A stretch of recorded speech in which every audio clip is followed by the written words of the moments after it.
Yeah, I'd like to call to order the East Lansing City Council regular council meeting of Tuesday, May 13th, 2025. Could we have the roll call, please? Councilmember Altman. Here. Councilmember Meadows. Here. Councilmember Watson. Here. Mayor Pro Tem Singh. Mayor Brookover. Here. Could we have a motion to approve the agenda, please? So moved. Second. Moved by Meadows, seconded by Altman. All those in favor say aye. Aye. All those opposed? Motion passes unanimously.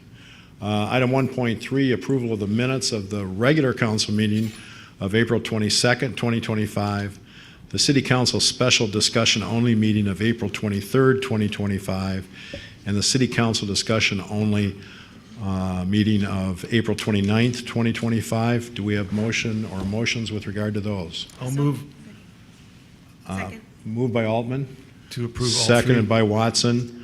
All those in favor say aye. Aye. All those opposed, motion passes unanimously. Item number 2 on the agenda is communications. 2.1 is all written communications received by council are posted on the online agenda packet, which is available to the public online. I have a few slips from people that want to talk to us tonight. Ms. Stanton. Hi. Do I need to use this? Yes, Okay. please. I'm pretty loud anyway. Hi, my name is Ann Stanton. I live in Southeast Marble neighborhood on John R. Street. I wrote to everybody on the council as well as the city manager about my concerns about the traffic in the neighborhood. There was an accident about a week ago Sunday. It was raining, it was dark, it was about 9:30, but the vehicles were traveling at such a speed that they wound up on my neighbor's lawn, 15 feet into the lawn, and one person was taken away by an ambulance. There's been problems with speeding. I think my friends and neighbors came and talked to you about it last week, or last month. But it's a bigger problem than just recent. I contacted the city council probably 10 years ago, maybe even 12 or 13 years ago, because there were a couple of accidents on John R. and Melrose. Fender benders, the kind you would expect in a neighborhood that's supposed to be 25 miles an hour. And they came and did a study and they said, nope, everything's fine. But since then, we've had changes at the middle school. There's now a third more students. And when the parents are driving like bats out of hell in the morning to drop their kids off, they're taking those corners pretty quick. We have kids walking to school at that time. At the end of the day, parents are parking on both sides of John R. at the end by Bircham in order to pick their kids up. And that blocks the intersection, makes a real problem for someone trying to turn onto John R. Kids are crossing the street to get to those cars. So that's a safety issue on several accounts. And then there's the changes in Hagedorn. So because, and I personally like it because I'm a cyclist, so I can finally ride my bike on Hagedorn. But people because the traffic was disrupted, they discovered they could cut through our neighborhood. So there's a lot of people cutting through the neighborhood now, and at higher rates of speed than 25 miles an hour. My suggestion is that we switch the yield signs. The accident that happened a week ago, one of the vehicles sheared off the yield sign in the accident, and the yield sign is back. But I think we ought to replace the yield signs with stop signs, because people may or may not come to a full and complete stop, but even a roll stop would be closer to it'd be better than nothing. And I also think that something needs to be done about the middle school drop off and pickup. Perhaps having everybody line up on Bircham and they can only get in and out on the passenger side. It's also a problem for people on Bircham, but my view is that they added all these kids to the school and no one put any thought into what that was going to do to traffic patterns. That's about all I got. Thank you for your input. All right. Ann Bean.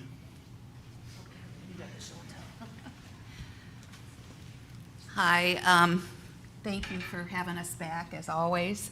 We are with Southeast Marble neighborhood.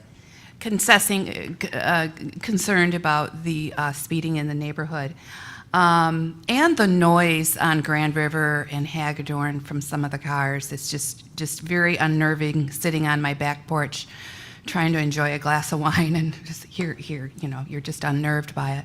So I don't like the noise that's going on with the cars as well.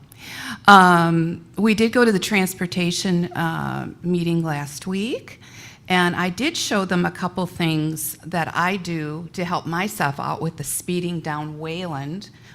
And one of them is a sign, slow down, kids and pets at play. And actually, it kind of does work. I think people are texting and they're speeding and they're doing whatever they're doing, and they kind of see this yellow sign. I have 2 of them I put out.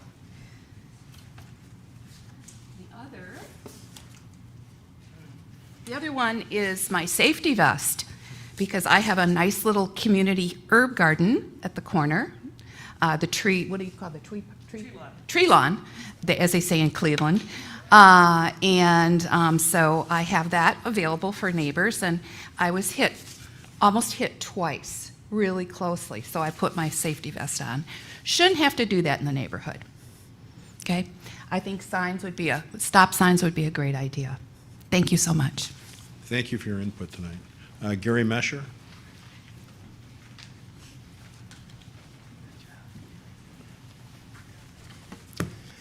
Thank you, Mr. Mayor.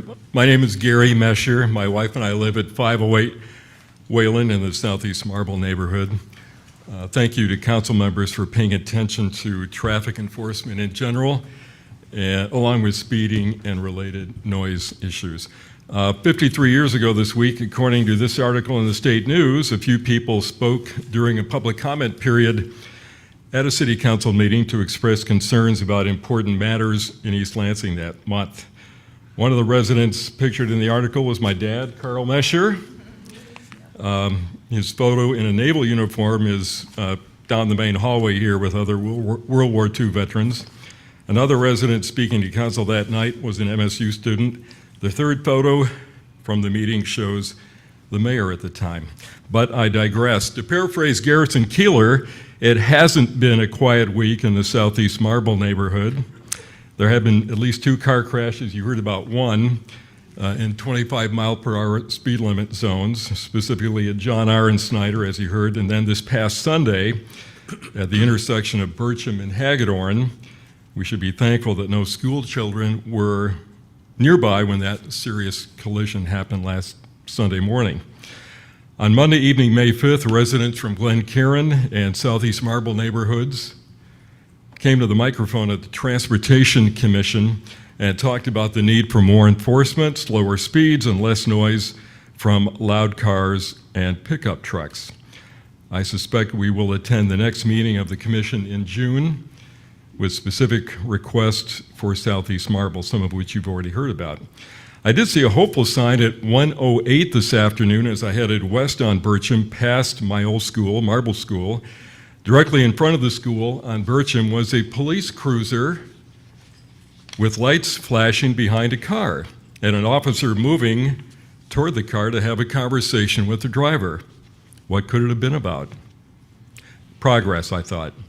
15 minutes later, returning from the library and heading east on Bircham, I was driving my customary 26 miles per hour with a Buick SUV in close proximity to my bumper. The young lad who was driving the SUV then, of course, passed me on the left as we drove past Gunson Street. And so it goes. To conclude, I'm interested in hearing at future meetings from council what ideas you as council members have to address traffic enforcement, speeding, and noise-related issues. And perhaps later this summer we can talk about a commercial vehicle parked in a front yard at Southeast Marble neighborhood for the past year or two, but that's a topic for another day. Thank you for what you do on behalf of East Lansing. Thank you for your input. Anybody in the queue? There are no callers in the queue. Okay. We'll move on then to communications from the mayor and council members. Can we start with Dr. Altman today, please? Thank you, Mayor. Couple of things. I wanted to thank the city manager and our CFO and our treasurer for holding a town hall on the budget last week. I think it was well presented and also well received. About 20 members from the community showed up and asked some very thoughtful questions. And the presentation was about not just the budget, but the deficit reduction plan that the city managers put on the table. And I would suggest that I would ask them to consider doing it again between now and May 27th, which is when we will adopt the budget. The presentation is ready, so there's not more preparation work involved, and it certainly couldn't hurt. People have an opportunity to comment tonight on the budget and on the deficit reduction plan. Both of those are on the agenda tonight, but we won't adopt the budget until 2 weeks from tonight. And of course, people can comment at that meeting also, because there's a public comment section in the agenda. So I think more communication on this topic would be useful, given the fact that we are in a fiscal crisis at the moment. And I also wanted to say a couple of things about traffic and loud cars. I wanted to thank the people who are coming forward to address this issue at council meetings and also going to the Transportation Commission. I hope that we can get some work done to improve signage. I'm a little bit puzzled sometimes about why we don't put up stop signs more readily. I think we're pretty conservative about that. There's sort of a whole process involved. I remember 12 years or so ago, people wanted a stop sign at the corner of Bailey and Beach in my neighborhood, and I think they were turned down by the city, and I was puzzled by that at the time. So I hope that particular process sort of grinds on and ultimately ends up with changes. I did want to address the issue of traffic enforcement. The current road patrol for ELPD is 3 cars, which means that there are 3 cruisers on the street 24/7. And pre-pandemic, the road patrol was 5. In the early aughts, it was higher than that. It was probably 6 or 7. With 3 cars on the road, they don't have a lot of time to get to traffic enforcement, because they're hopping from call to call to call. People are calling in for service, and they have to end up at those calls. And often at the times when we need police in our neighborhoods patrolling for speeding, for example, they're tied up downtown with all the stuff that comes out of the bars. So we need to get the road patrol back up to 5, which means staffing up police, which means keeping those lines open and making it attractive for police to want to work in East Lansing, and keeping the budget lines open so that we can hire those positions. That gets into the budget, right? And so that will come up later when we talk about sort of the budget situation. My understanding is that we're going in the right direction with hiring, but it's going to be a couple of years before we get the road patrol up to where it's going to be. It's going to take a while to get there, because there are also retirements looming. The loud car issue, I think I mentioned before, is kind of tricky, but we did erect a barrier to enforcement ourselves here in East Lansing with an ordinance that effectively legalized loud exhaust. And I think the first step we should take is to revisit that. And I'm not going to say more about that tonight, but I hope to at some point in the near future over the summer. Thank you. Councilperson Meadows. A couple of things. I'm going to start with that last one. I think that the right way for us to proceed, based on the comments that we received, especially from Southeast Marble, that we asked for a neighborhood traffic calming plan to be developed by staff and then presented to the Transportation Commission so that they can make a recommendation to us with regard to it. And I would ask the city manager to consider doing that. We did kind of restrict ourselves with regard to pulling people over just because of noise, but I've got to say that I live, about 75 feet off of Abbott, and we hear that noise too. And I'd be very, very surprised if any of those individuals were going 35 miles an hour when they blow by our place. So there is already a methodology for us to stop, because we can't make that our primary ticket, but we can write a ticket on it if we have another reason to pull somebody over. So I don't think we've completely hamstrung the police department in taking care of noise, and I think we should encourage them to keep their eyes out with regard to this. And I might add also that while we have a budget that we're dealing with this year, we should begin to look at maybe cameras that record speeds, because that would alleviate some of the requirement for us to put bodies in those cars and actually devote them to doing traffic. And then next thing is kind of a sad thing in a way. We lost a mayor this week. Robert Phipps, who was mayor in the mid-90s for 2 years, died in his sleep in Florida 2 days ago. And so I don't know what we do to memorialize former mayors or former council members here, but I wanted to bring it to everybody in the community's attention. I think a lot of us out here knew Robert. He owns a lot of commercial property in the city of East Lansing, so I'm not sure what kind of disturbance the death will cause in terms of how that's managed and things like that. But I'd ask the city manager to keep his eye out to see what's going on with regard to that. That's all I've got. Councilperson Watson. Thank you. I'll start with some happy news. Next weekend is my favorite weekend. It's the Art Festival, so hopefully we have great weather. For those of you who don't know, across the street is like a crafts fair that happens to happen alongside the Art Festival on our side of the street, so it's pretty cool. I like to bring people to the Arts Festival side to look at art and meet artists, and then take my $20 to the craft side where I can, afford something.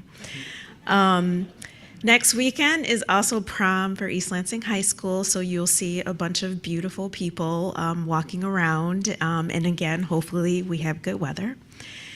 And I'll end with some sad news, but also it was a time to reflect on my appreciations for people until they go. Is Kathy here? And yeah, is it you, Justin, for our Parks and Rec representation? I have 3 kids, and when we were in Hawknest neighborhood, which is where their dad is, which is East Lansing, City of East Lansing, but Lansing School District, our kids attended Post Oak Schools. Post Oak Schools Parks and Rec support comes from Foster Community Center.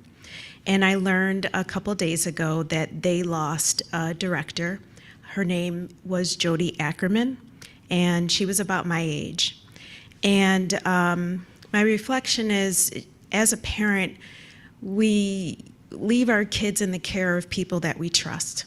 And from Dee, who I met, who gave my children swim lessons at the Parks and Rec, to Jody, you just always were able to then feel that your kids were going to be taken care of and that things were going to be okay. And even going back to my son, who hangs out here sometimes for basketball, that staff are kind. They horse around sometimes in the elevator, but, don't get into too deep of trouble. Just, kids trying to have fun and be safe somewhere. And so just my condolences to her family, and also just my appreciations for our Parks and Rec staff. And sometimes we don't know or get how much it means for parents to be able to see trusted faces and know that my kid is safe before or after school or at the camps. And that's all. Thank you. Thank you. Mayor Pro Tem? Yes, I just want to follow up on something I've mentioned a few times over the last year or so in terms of the city's communications efforts. And I want to also thank the city manager as well as staff for doing the town hall. By all intents purposes, I think it was a huge success, and I want to thank the journalists here tonight as well, covering our discussions, because guess what? There's still a lot of misinformation about how our city budget functions, as well as many issues that we grapple with here before you. And I think paying attention to these meetings are one thing, but I know time is also short. And I just think we need to continue doing, whether town halls is one venue, webinars or conference calls, excuse me. That's all right. Thank you, honey. It's a parent shuffle tonight. I And thought maybe he handed you a blue slip and he wants to talk. yeah, well, don't give that kid a mic, man. Woo! At any rate, I think there's a lot of ways that we can help support the community and building their awareness about our budget and some of the decisions that we face here. I think I just want to follow up and connect additional pieces that, again, you can have the smartest strategy, you can have the most amazing program with the most amazing metrics and outcome impacting the community, but if people don't know about it and how it functions and what it takes, it can disappear. And I think now, more than ever, that I really seek community engagement, whether you want to call my cell phone, 517-488-9029, whether it's email, through the city email, whether it's, any outreach. I look forward to speaking with additional residents, and I encourage you to comment. We've gotten some really great ideas just from the town hall follow-up and conversation. So keep it up, East Lansing, okay? This is a team sport, so thank you. I'll pass for tonight. City manager report? I have no report tonight. City attorney's report? I have nothing this evening, thank you. Okay, we move to the consent agenda. Do we have a consent agenda reading, Mr. City Manager? Sure. Tonight's consent agenda 3.1 is approve the following appointments or reappointments to boards or commissions. Appoint Joran Fountain to the Art Selection Panel for a full term ending December 31st, 2027. 3.2 is first reading or referral to the Planning Commission of Ordinance 1548, a proposed rezoning of the vacant parcel PN 33-20-01-12-309-007 at the northwest corner of Torrane and West Grand River from R1 low-density, single-family residential to B2 retail sales business. 3.3 is approve a contract with Color of Sound Audio for $21,552 to provide production, sound, and lighting services for the 2025 Summer Solstice Jazz Festival, with the option to renew for up to 4 additional one-year terms by mutual agreement, and authorize the city manager to sign. 3.4 is approve of contracts with Lux Construction for $40,000 to install wheelchair seating areas in the Hannah Community Center Theater, project contingency of $5,000, and authorize city manager to sign. 3.5 is approve a use of public right-of-way requests for Downtown Management Board district businesses to allow retail sidewalk sales from July 17, 2025 through July 20th, 2025. 3.6 is approve a 3-year contract for cross-connection control inspection services with H2O Compliance Services Inc. and authorize the city manager to sign. 3.7 is first reading and referral to the Planning Commission of Ordinance 1550, an amendment to Section 50-147 to allow increased fence height in the C Community Facility Zone districts. Thank you. Do we have a motion? I'll move to approve the consent agenda. Do we have a second? Second. Moved by Ebersol Singh, second by Meadows. All those in favor say aye. Aye. All those opposed? Motion passes unanimously. We then move to several public hearings tonight. Our first public hearing is with regard to an ordinance number 1206 for property owners in the fiscal year 2025 hazardous sidewalk project area to contest the need for sidewalk repairs. Further consideration of a resolution to order the repair of sidewalk at the locations included on the list attached to this request. Staff. Good evening, Council. Stephen Clayton, DPW Engineering. I have with me Joseph Callahan, who's the project engineer also from DPW Engineering. We are here as a follow-up to the previous council meeting. I did a presentation and followed up with the letters. So there was a discrepancy there with the letters not having the correct council date. So certified mail and regular mail have been sent out with today's date for the public hearing. The item that you see before you is, I'm going to kind of recap it a little bit, but if you have any questions, please feel free to ask, just because we went over these at the last council meeting. But it's a public hearing for the fiscal year 25 hazardous sidewalk project, and then also asking the council to consider the resolution that's attached to the agenda item. The hazardous sidewalk program is it's a program that's been in place since 1999. It's been amended since then. It is basically a program to address the sidewalk that's deemed hazardous within the city of East Lansing, and is the mechanism by which our department kind of goes through neighborhoods and evaluates sidewalk. We use a criteria that was approved in 2016. And then we follow the process that's been outlined in the ordinance. And that's what you see before you in the agenda item today. There were several property owners that, as part of the process, they scheduled an admin review with staff. And according to the ordinance, that's kind of how you lock in to be able to speak before the council. And those addresses are listed there. The before you is just simply the resolution to order that sidewalk, and with that, I'm going to open it up to the public hearing. Okay, any questions for staff? I have a question. Yes, ma'am. Will you say again about the date process, about the letters and stuff? Will you say that again? Yes, yeah. So the last council meeting that we met, I believe it was April 22nd, but it was the last council meeting.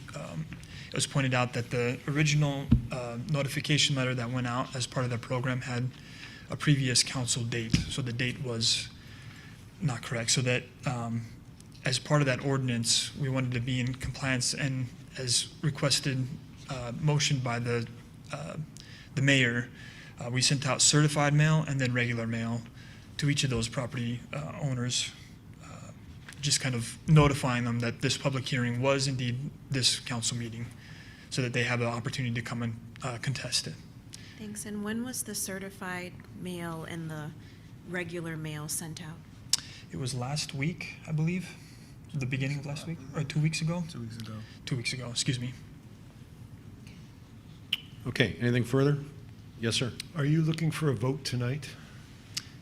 Yes, yeah, I'm looking to, for the approval of the resolution. The resolution will order the repair of the sidewalks for all of those addresses that are included in that list that's attached to that agenda item. Okay, anything further for staff? Okay, I therefore declare open a public hearing in accordance with ordinance number 1206 for property owners in the fiscal year 2025 hazardous sidewalk project area to contest the need for sidewalk repairs. Further consideration of a resolution to order the repair of sidewalk at the locations included on the list is attached to this request. Having opened the public hearing, having received no slips requesting to address the council, is there anybody in the audience that wants to address the council with regard to this public hearing? Is there anybody in the queue? There are no callers in the queue. Okay. Having seen no response to the public hearing, I therefore declare that the public hearing is closed. Is there action which the council wishes to take at this point in time? I have a motion, Mayor. I would like to move approval of the resolution included in the agenda item report to order the repair of sidewalks at the locations included on the list also attached to the agenda item report. Is there a second? I second the motion. Discussion on the motion. I've got a question. Sure. In the past, when we have moved ahead with a vote after a public hearing, we had to make a motion to suspend the rules. Do we have, we must still have a rule of some kind. Was that changed so that we don't have to do that? It would be permissible without an additional motion to suspend the rules to act today at the discretion of the council. Okay, any other questions? Yeah. Yes, sir. Yes, ma'am. Yeah, Excuse sorry. me. Can you remind me of the payment process for the folks?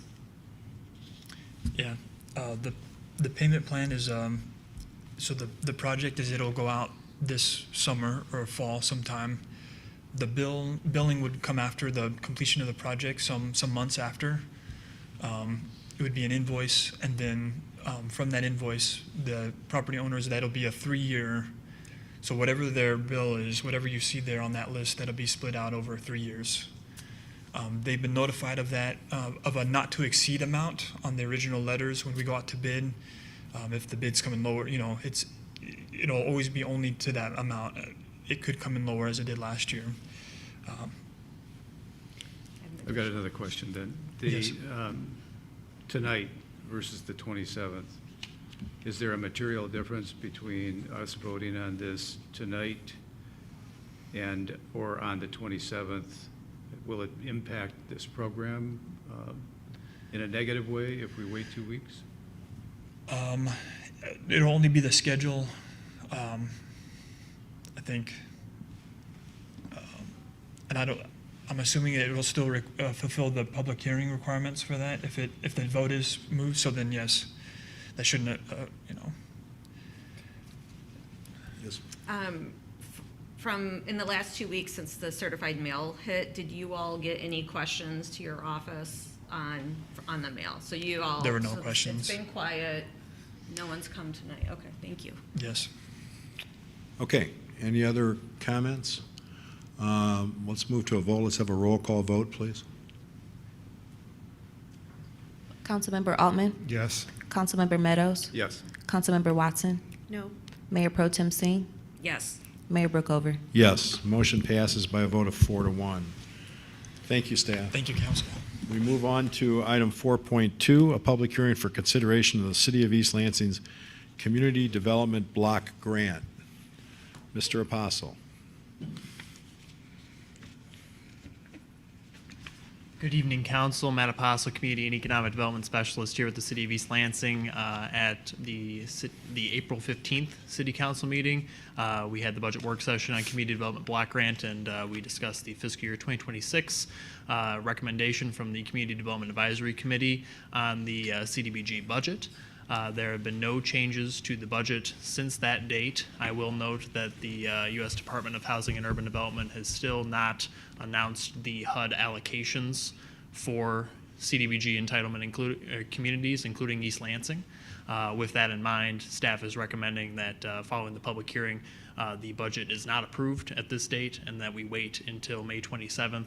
We have word from the National Community Development Association that we should receive an update at least within the next week. So hopefully we will have updated numbers to provide prior to May 27th.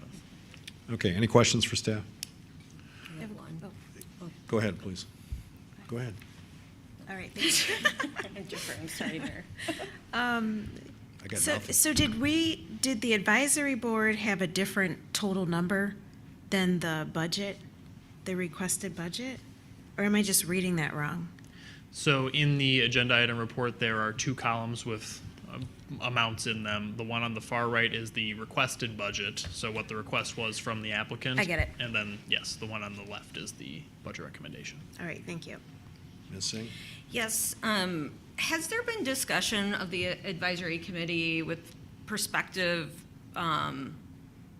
decrease of CDBG money moving forward that they may want to consolidate requests or not grant to as many organizations because of the small grants that are going out? Has that come up from anyone? It has come up, but typically when we have the individuals from the CD Advisory Committee in these discussions about who to fund, it can be very difficult to tell organizations, no, we will not fund you, given the human services component and all the requests coming in. They want to be able to fund everybody a little bit versus, say, picking 3 nonprofits and splitting up their public service budget that way. And then my other question, I had a recent conversation with a person with the Council of Michigan Foundations and recognizing what nonprofits are facing across the state with federal cuts and those impacts. Is there any discussion or potential for some of these organizations that service outside of just the city of East Lansing, a collaboration regionally to consolidate or bolster additional funds? That certainly could be discussed further. I know that several of the organizations, particularly those that work in East Lansing and Lansing, also receive Lansing CDBG funding or Lansing Home funding, and then also receive emergency solution grants through the regional continuum of care. But yeah, never too much collaboration and trying to seek out all available funding options for these nonprofits. And just for reference, part of my reflection from this conversation is the philanthropic community, they're being inundated by requests just from nonprofits to keep their doors open, and they're seeing the time frame coming to a head Q1 of next calendar year. So I think there could be a really important conversation about how we, especially for these social services and human services capacities, how we're collaborating regionally. So just wanted to flag that. Thank you. Anything else? Yes, sir. Just, I want to ask again for a little more detail. We have not received notification that we were receiving the amount of money that we've calculated and is contained in this document that you prepared, correct? That is correct. We budgeted based on the current fiscal year 2025 CDBG dollar amount. Okay, and then do you have any information or have you heard anything as to where this holdup is and what our expectation is as a sanctuary city? You know, we're very cognizant of the fact that at any moment in time, somebody in Washington can give us the thumbs down. What is our expectation with regard to this, and what have you heard? We have not heard a lot directly from our U.S. Department of Housing and Urban Development representatives. But from the National Community Development Association, of course, we are hearing about the President of the United States budget request to Congress. Obviously, Congress is able to approve a budget as they please, regardless of that request. And in terms of the continuing resolution, there is a chance that we receive this actually the same dollar amount, but then in the middle of the fiscal year 26, that changes. So we have worked with the city attorney to ensure that all of our contracts have clauses in them to make sure that and we will point these out to the service agencies, that they are fully aware that our budget amount might change in the middle of fiscal year 2026. Is it at all likely that we would have an answer by the 27th? Yes. Okay. Okay, thanks. Okay, any other questions? I therefore declare the public hearing for consideration of the City of East Lansing's Community Development Block Grant, CDBG, fiscal year 2026 budget open. Is there anybody that wants to address us in this public hearing? Seeing none, I therefore close the public hearing. And my understanding of staff is that you don't wish any motion tonight, so consequently, I assume council just wants to move on to the next agenda item. Is that correct? Okay. Especially with the uncertainty.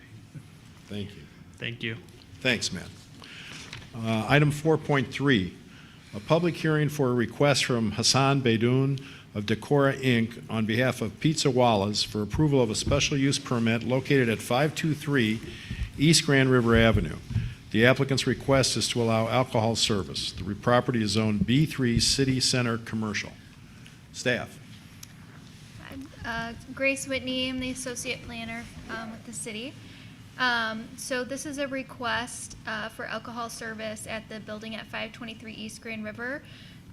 It's located right next to the Peanut Barrel. The space was previously occupied by MSU FCU before they relocated their headquarters.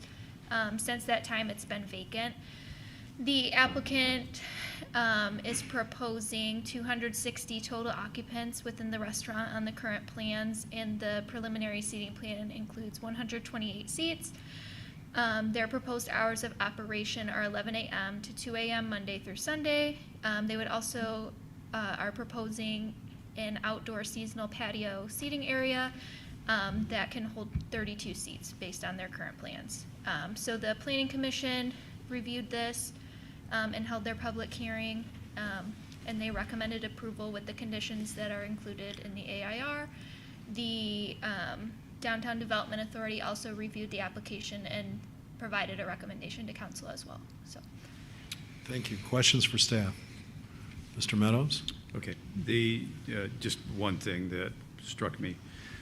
So they've requested 126 seats, is that right? I believe it's 128, but yes, that's what's shown on their current plans. Correct. So that leaves 142 people without a chair in this particular operation, if they're permitted to have 260 people on site.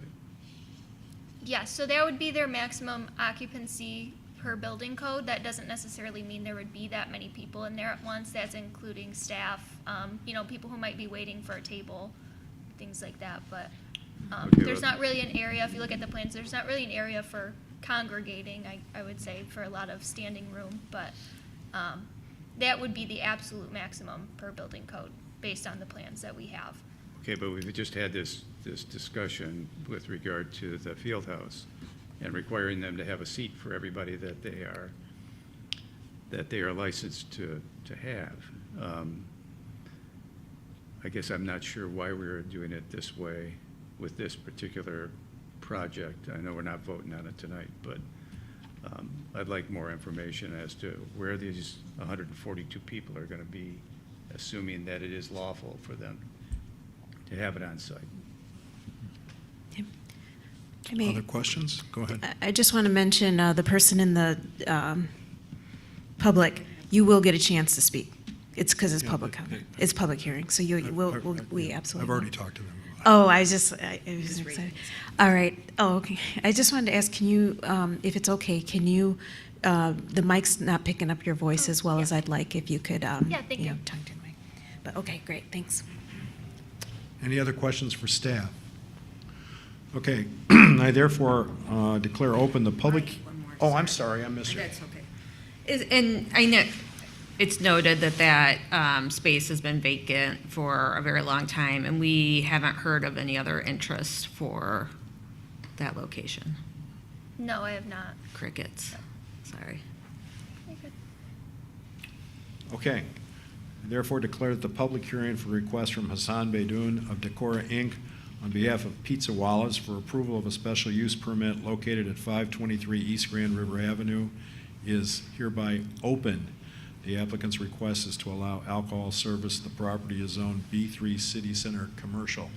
I have some slips from folks who came up ahead of time. Are there people that want to speak in this public hearing? Mr. Haran, do you want to speak?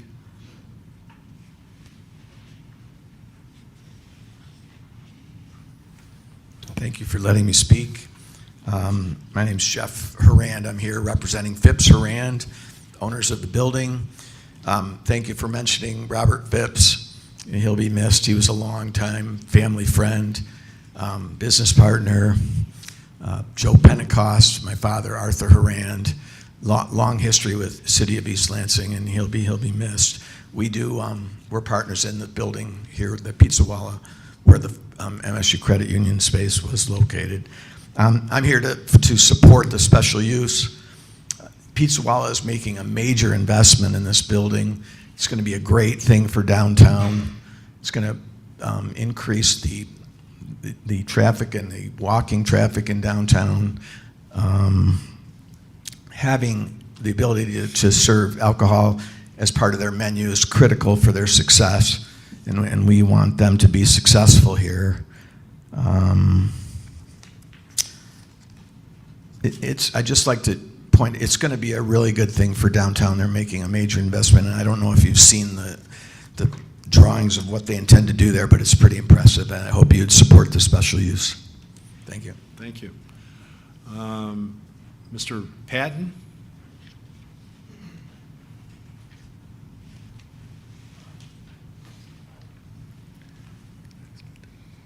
Hi, I'm Carson Patton, and I'm the Vice President Retail Advisor at Martin Commercial Properties. I specialize in working with restaurants and retailers across Michigan, and I helped Sugata and Pragati lease space here at 523 East Grand River. First, wanted to thank you for the opportunity to speak again. I spoke at the, I think, last meeting. But want to briefly just reinforce why the alcohol service is essential, not just for the success of the restaurant, but for continued growth in the community. As a new restaurant in East Lansing, I just wanted to reiterate that Pizza Walla aims to enhance the city's diverse culinary landscape. It offers authentic flavors that reflect the rich cultural makeup of our city. The alcohol service use will allow the restaurant to provide a complete dining experience that meets customers' expectations and ensures that residents and visitors can enjoy the vibrant, high-quality establishment right here in the city. The restaurant is fully committed to being a responsible business and maintaining a respectable environment for guests and neighbors. I know at the last meeting it was mentioned that the alcohol service up until 2 a.m.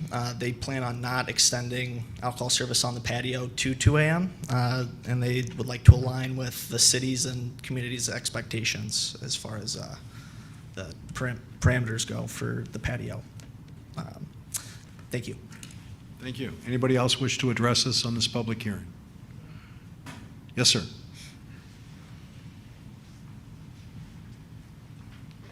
I'm Hassan Baidoun with Decorah. I want to speak about the occupant load. We corrected the occupant load to 98 occupant in the inside.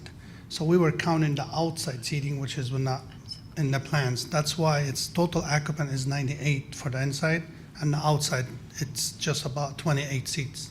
So we corrected that with the information just to answer his question. Okay. Yeah. Thank you very much. Okay, anybody else wish to address us in the public hearing? Seeing none, I declare the public hearing is closed. What is the preference of City Council? Are there questions for staff? How do you want to proceed? I do have a question, Mayor. Actually, I have a question for the applicant. Sure. So in my time following local politics, I've probably heard a version of this pitch at least half a dozen times, right? We're going to come in, we're going to diversify the culinary landscape, right? It's going to be, I've heard fine dining tossed around, all sorts of ideas. And then at some point after the liquor license is granted, it becomes a student bar that generates a lot of police calls. This has happened over and over and over again. Why is this going to be any different? What's any difference in the current right now? The investment we make in the Pizza Wallas and the type of food and the environment, it's not just it's a family-oriented place. It's pizza and wings and alcohol will add to it. You want to say something? Yes, so I am the owner of the Pizza Wallas at East Lansing. I live in Okemos, and first of all, I am... Excuse me, sir, your name, please. Oh, my name is Sugata Roy. Thank you. I am totally committed to, maintaining, obviously, the law and whatever goes with it, but more than that, I have two daughters, and one of them is going to be senior at high school next year, and we fully intend to her to attend MSU. So I know what you are talking about, and I am committed to have a pretty well-maintained place over there. Thank you. Thank you. Okay, any other questions for staff? You can sit down, go ahead, please. I have a few questions. Sure, go ahead. Can you refresh my memory? I'm not sure if it was mentioned in there, but will minors be able to come in? The proposed conditions by the Planning Commission included not allowing those under the age of 21 to enter. I believe it's past 11 p.m. without a parent supervised. Past 11 p.m. And then do the other pizza wallas serve alcohol? I don't believe so. The applicant could probably clarify, but. Go ahead. No, we don't. No, this is the first one because of the downtown. Okay, thank you. This is the first sit-down restaurant that they're opening the first of its kind. Awesome. Thank you. In the state or in the nation? Because I see it's a franchise. Okay. In the franchise. Okay, any other questions for staff? Yes, sir. One question. Can you email me a copy of the peanut barrels SUP? Yep, so that I can yeah, compare? absolutely. Thank you. I'm curious, sorry. Question for staff? Yes. For when folks come to us seeking to develop or start a business, is there any market studies done outside of traffic studies that they present? It seems hit or miss. It's not necessarily a requirement. No, we don't require those. Okay. I'm curious, and I love pizza.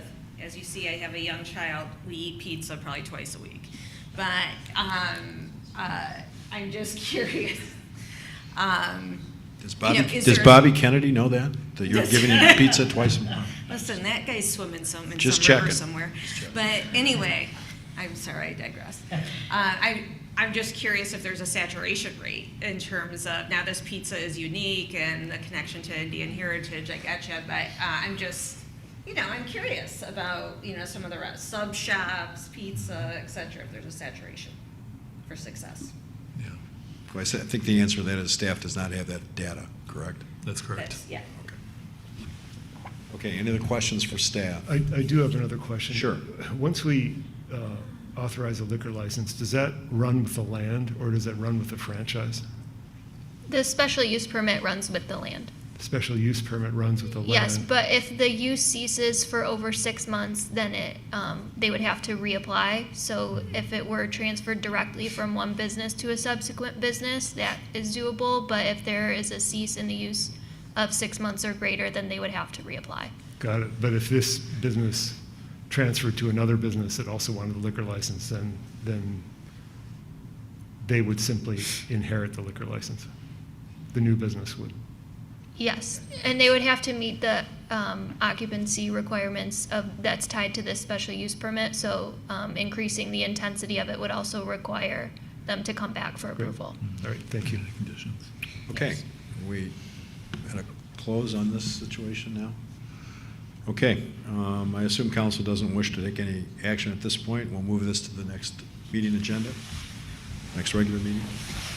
Item 4.4, a public hearing to consider the preliminary fiscal year 2026 budget and property tax rate.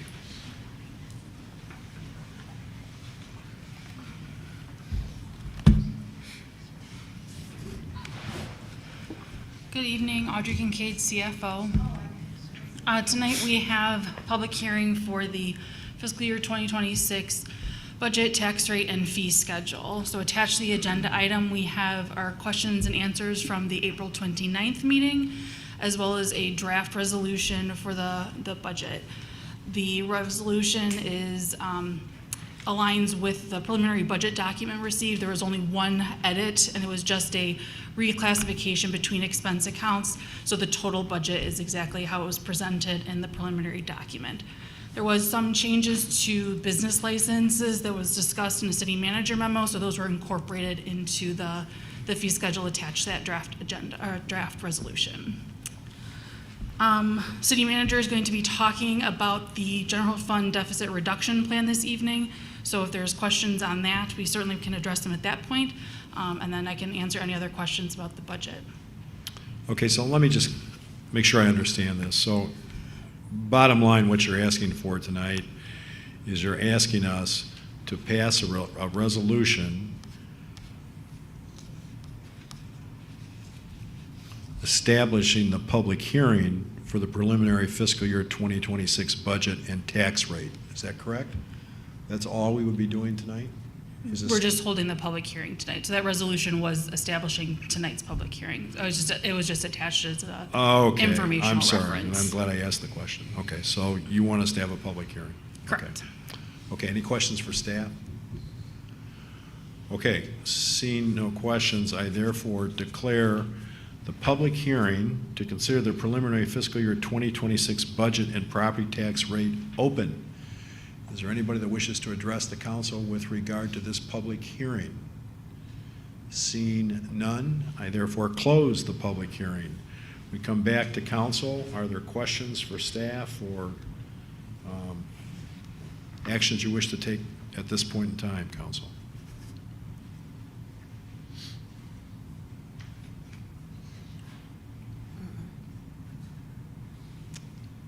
I think my question's been answered. Great. So I don't think we're going to take any action tonight. Okay. Thank you, as always. for Thank your you. work.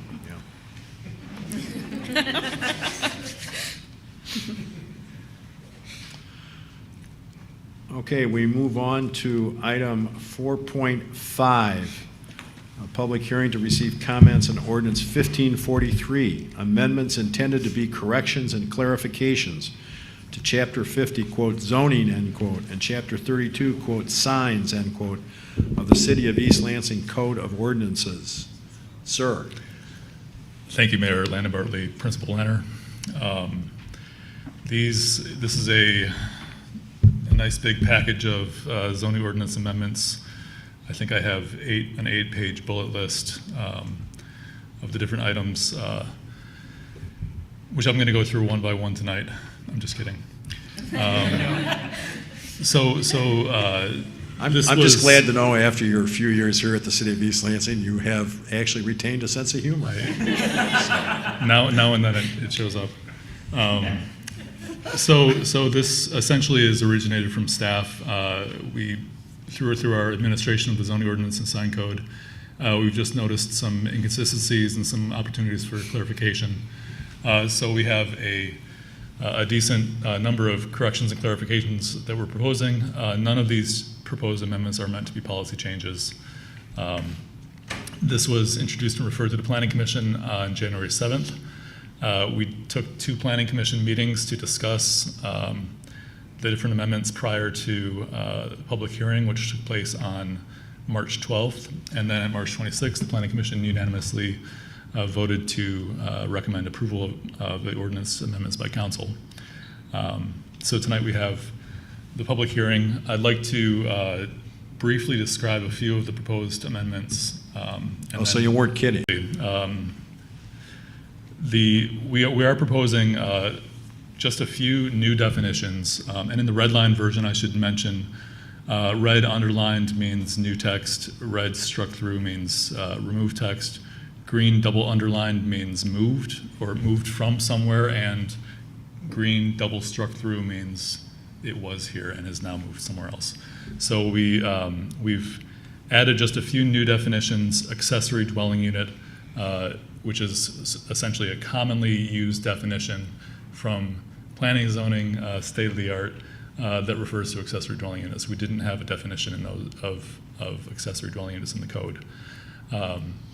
Permeable pavement, we worked in concert with DPW staff to make sure that we were proposing a rational definition of permeable pavement and some good guardrails to make sure it doesn't be too permeable.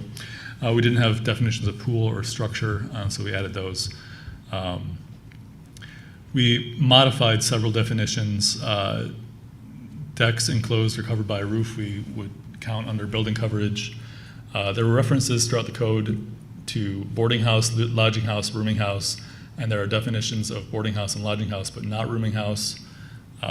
We didn't want to create a new definition of rooming house where it's not referenced elsewhere in the code, so including in land use sections. So we proposed to just remove rooming house altogether. In lot lines, there are references to corner lot lines or corner side lot lines, in some cases side lot lines, specifically talking about the side of a corner lot that is adjacent to a street but not the front. And so we have a bunch of times different phrases are used for those throughout the code, so we are just mentioning that in the definitions, that these are all synonymous. We did a similar change for yard. And then we just found that when we relocated definitions, there were definitions that were spread all over the code, and we consolidated those into one spot in the definition section in Chapter 2. So we found that after relocating those, there were several duplicates, not always actually duplicate. And so we proposed to remove where there are duplicates and just leave one that is the most encompassing. So that just definitions, I guess, that's what we're doing with definitions, we're proposing. Other changes, we're proposing to rename churches to religious institutions. In a couple early sections, it discusses that foster family homes, foster family group homes, family daycare homes are all permitted uses by right in residential districts. But within the actual residential district language, it doesn't mention those. So without going back to an earlier article, you wouldn't necessarily know. And we saw similar cases happening for religious institutions, which are special uses in all residential zone districts. We saw the same thing for childcare centers, daycare centers, group daycare homes, which are all special uses in residential districts and permitted by right in all business districts, as well as the C Community District and OIP, Office Industrial Park. So we want districts, a few of them. There's currently a minimum lot area requirement that differs based on the occupant, and we can't do that in zoning. So we just made the minimum lot area the same across the board within that district, regardless of the occupancy. You can't change a regulation on land use based on who is living, I guess for that specific example. In the B business zone district, ATMs are allowed, but there are specific requirements for ATMs that aren't referenced within those districts. So we added a reference to a place early in the code. In residential rental restriction overlay districts, there's one district that was adopted in 2013 in north central Glencairn. One property was unintentionally left out. We confirmed, went back and looked through the minutes and the staff reports and the proposed ordinance language and found that there was no intent to leave one property out, so we're proposing to just include that, which shouldn't be a surprise to anyone in that neighborhood. And then finally, as far as zoning, the final part is non-conforming section. We wanted to clarify a lot of this. We've had a lot of questions from developers and homeowners asking, can you help me understand this? So we wanted to clarify that the reduction of a non-conforming element, if you have a non-conforming building, for example, and you remove part of the non-conformity, that part that is removed is now abandoned. That wasn't clear before, and so we wanted to clarify that. We wanted to clarify that if you cease the use of a non-conforming structure for a year or more, or change to a conforming use, that means the non-conforming rights are abandoned, and that's not clear right now in the code. And then finally, we wanted to remove text that currently prohibits the continued use of a non-conforming structure when it's non-conforming due to its location. Right now, if you move the non-conforming structure, the non-conforming rights are lost, and we wanted to allow continued use of that structure if the non-conforming structure is moved to a more conforming location. So that gets a little close to a policy change, but we could find that's consistent with zoning ordinances everywhere. So wanted to have that. A couple items about the sign ordinance, and then we'll finish up. There was an example given about ground signs that says, here's the setback to height to area ratio, and the math didn't math. So we wanted to just take out that example altogether. Wanted to clarify that reducing the size of a non-conforming sign is okay. If you reduce it, you don't lose the rights to the sign. And also right now there's text that says you cannot maintain or display a non-conforming sign after July 1st, 2019. And that's not the case across the city. And so instead of essentially go forth with a massive enforcement campaign, our thought was allow the maintenance of a non-conforming sign, and when it's removed, then the non-conformity goes away. So that's a small summary of all the changes we're proposing. Again, these are all intended to be clarifications and corrections and not policy changes. I'd love to answer any questions if you have them. You'd love to answer questions? I would love to answer Okay. questions. Any questions? Mr. Meadows? I've got a couple, actually. You know, it seems like a town hall would be perfect to help explain all the changes that are here, too. So I don't know if that's the plan, but I think it would be good. I just have a question about the ADU that goes into a single location for us. And the reason I'm asking the question is because I think there might be a conflict between the definition of ADU if we put it into that zone because that's a condominium project. There is actually a definition of what might be done or what can be done in the master deed governing what happens in that condominium project. I don't know if you reviewed that prior to making the pitch to put the ADU in there, but I'd ask that you take a look at that, you know, between now and the next thing. It's section 9.4 of the master deed, and it really limits what can be done within the condominium project to 6 units, and we know there's already 1 unit that's in there. So I think if we need to at least make reference to these condominium documents when we do add that to it. So. If I may quickly Please. Yeah, go respond. ahead. In regards to the town hall, if that's the desire of the council, we can certainly look into that.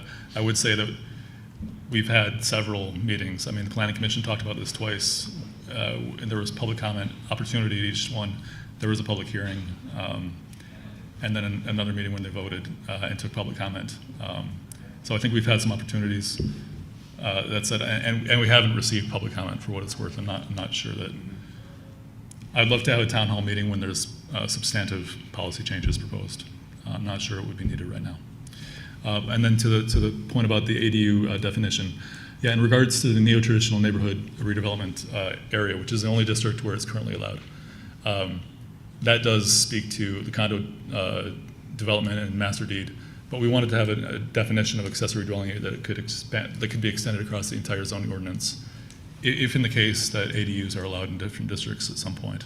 Didn't make that change because that would be a big change. But we just wanted to have a definition that would be sort of independent of ownership or other characteristics like that. Yeah, I'm only suggesting something like, you know, unless otherwise, you know, prohibited by, you know, whatever. That makes sense. Okay. Any other questions for staff? Dr. Altman? So the non-conforming use issue where the non-conforming use is reduced in size by action of the owner, and then that use of the amount reduced is abandoned. Yeah. Could you give me an example Sure. of what that might look like? For example, a house may have been constructed at some point prior to, let's say the house was constructed 4 feet from a property line, and the zoning ordinance didn't used to require that setback, or that side setback. So the house is now non-conforming due to insufficient setback.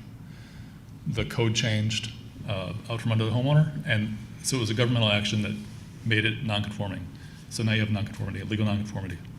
If the homeowner then says, I'm going to change my house by removing this addition that was, or this part of the house to 10 feet, for example, and now it's conforming, they would not be able to return that, to build new house back to that 4-foot setback.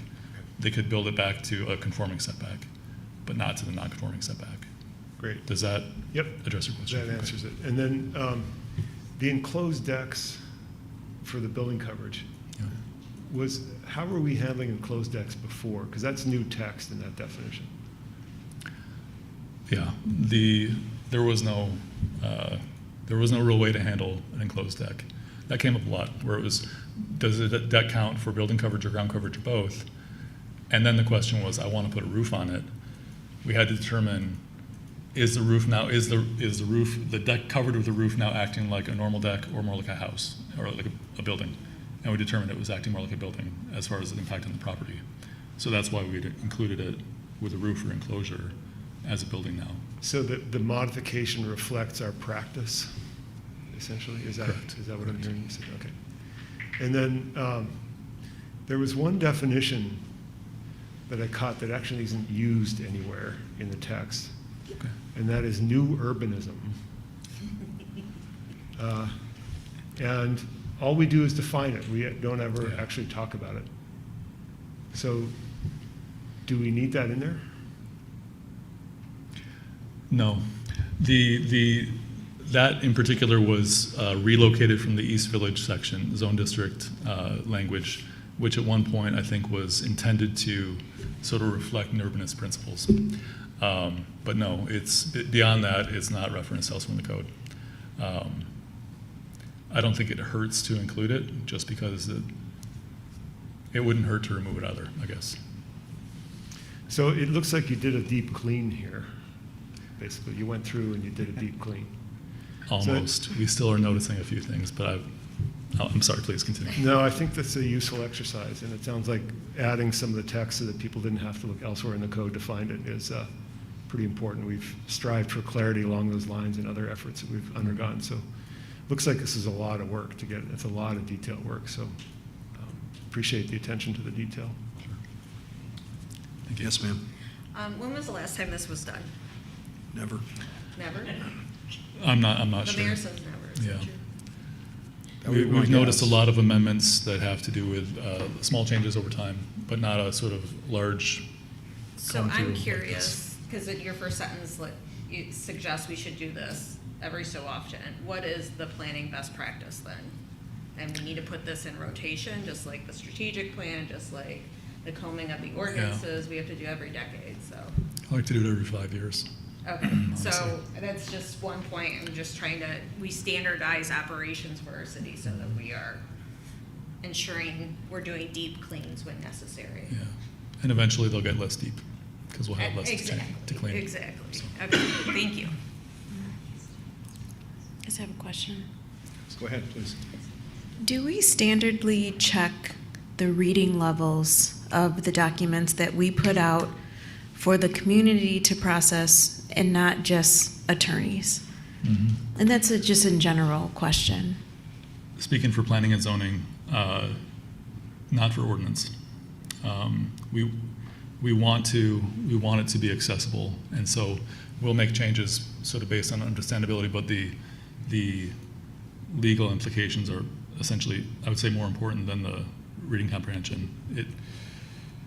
If there are issues with being able to understand it, which we found, people tend to ask us, and then we interpret as well as we can and try to explain. But there's sort of you can go too far with the ordinance language itself and make it too readable, and then it will lose some of its legal requirements or sort of legal importance. So we hesitate to do that but for things like applications or reading or guides, we definitely want to do that. Yeah, thank you. And just thinking out loud again, just in general, I wonder if it would be helpful when people look at it to know that this is written at a reading level of such and such, and that they know that maybe staff is open to questions, or that we can do some reflections if we're pushing out stuff for the general community that is higher than most folks' reading levels and only understandable clearly by attorneys. That makes a lot of sense. But thanks for listening. Well, you're making a heck of an assumption that even attorneys can understand it, but I appreciate your compliment. So. All right. Any other questions for staff? Okay, I now declare open a public hearing to receive comments on ordinance 1543, amendments intended to be corrections and clarifications to chapter 50, quote, zoning, end quote, and chapter 32, quote, signs, end quote, of the City of East Lansing Code of Ordinances. Is there anybody that wishes to address us from the audience with regard to this public hearing? Seeing none, I declare the public hearing closed. Is there any action which the council wishes to take at this time? Seeing none, we will move ahead on the agenda. Thank you. Thank you, Mr. Barger. Item 5.1, consideration of a contract for income tax processing with Innovative Software Services Inc., ISSI, in an amount not to exceed $512,675 annually through calendar year 2027, and authorize the city manager to sign. Staff. Good evening, Council. Good evening. Andrea Smith, City Treasurer. So I'm here tonight to ask you for the approval of the Innovative Software Solutions contract for our income tax processing. They have been our processor since we started income tax, and our options are quite limited. We have reached out to the state of Michigan, but at this time, their proposal is a little higher. We are going to try to speak with them again in June and see if they've made any changes. But at this point, we would like to continue with our contract with Innovative. Mr. Bellman, do you have a recommendation for us here? I do recommend the approval. Okay. I have a question for you or staff. So, in the last full year of collections, which I'm going to assume is 2024, what was the total amount of income taxes we collected in the city? For fiscal year 24 or for tax year 24? You pick your you pick your calendar year. You pick your year. I would have to look it up, but we're close to 16 million for the last tax year. Okay. So, has anybody? I'm not even going to ask that question. So, this is a small percentage of the total income tax collections, correct? That is correct. Okay. Any questions for staff? Any motion from the council?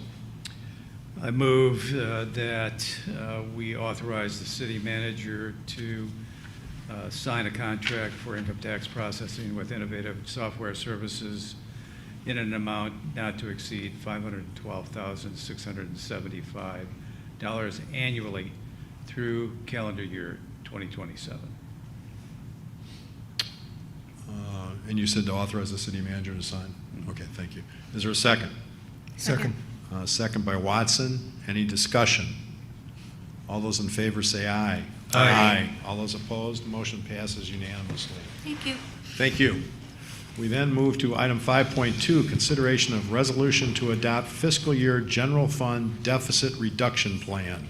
Mr. Bellman. So you have before you as a recommendation incorporating some of the elements of the fiscal year 2026 general fund deficit reduction plan that was shared with you on April 29th.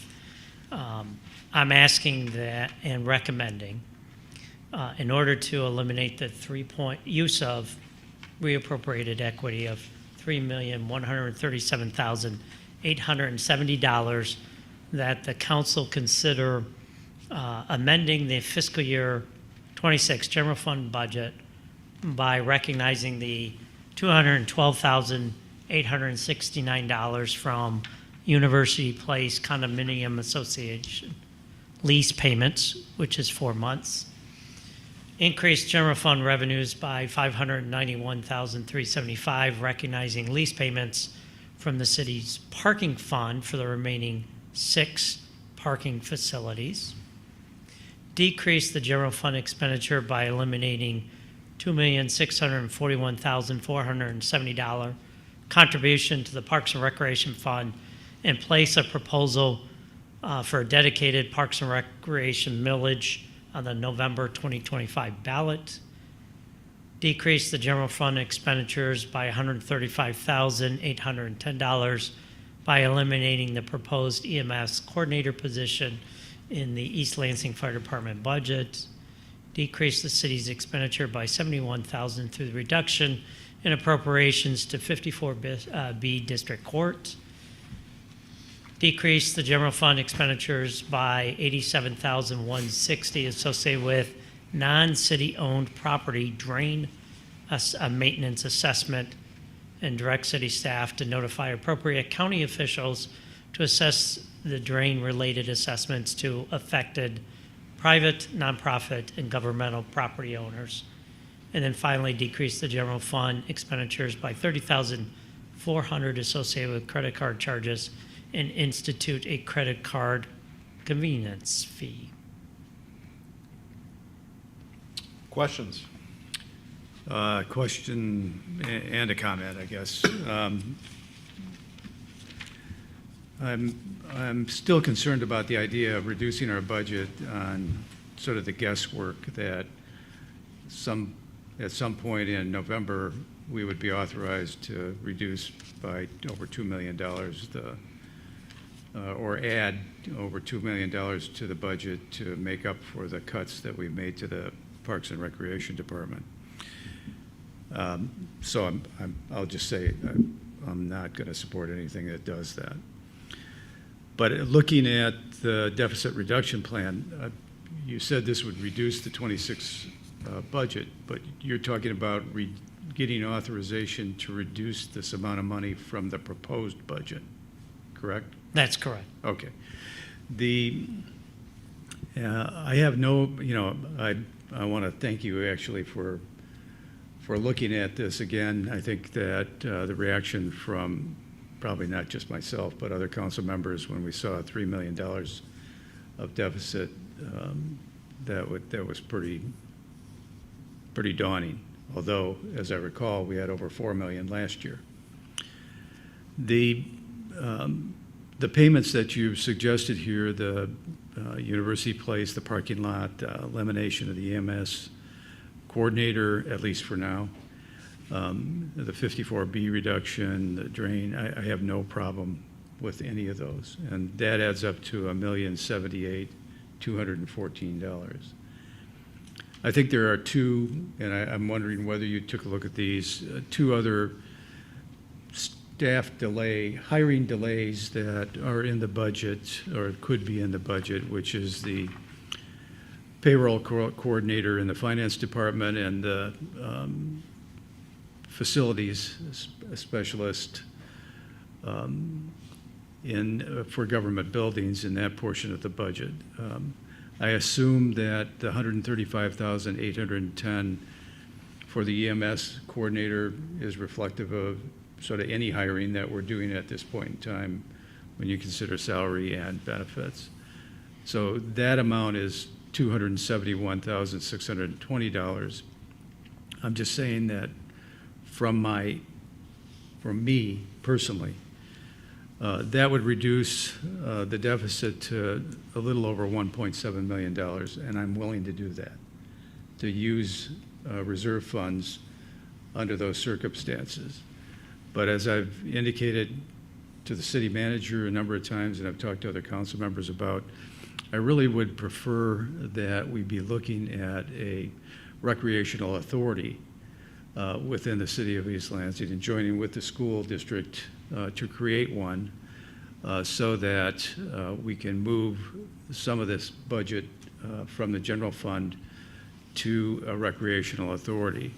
And likewise, I think that we should be looking, and I think the city manager is looking at this time, to a fire authority so that we can have an independent funding for our fire department along with whatever community we might join with in order to accomplish an authority, both of which will, I think, substantially reduce any chance of a future deficit out of the general fund. So that's where I'm at on it. Again, I know you've done a lot of work on this, Robert, and I appreciate it very much. I can't find myself reducing the budget of the Parks and Recreation Department. I think people here pay their taxes, and they expect a police officer to show up when they call, a fire department to show up when they call, and whatever that cost is okay with them.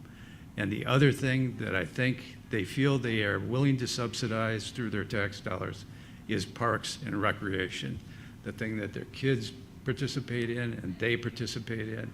You can go out on our recreational trail on any day of the week and you'll see it packed with people who use it consistently. So I'm just not in favor of that part of what you propose. Okay, well, I guess I have a question. It was my impression that the budget is a living document and that we can make changes to the budget during the budget year as we see necessary. Is that correct? It is a living document. I'd caution about making changes during the year that would impact personnel. Okay.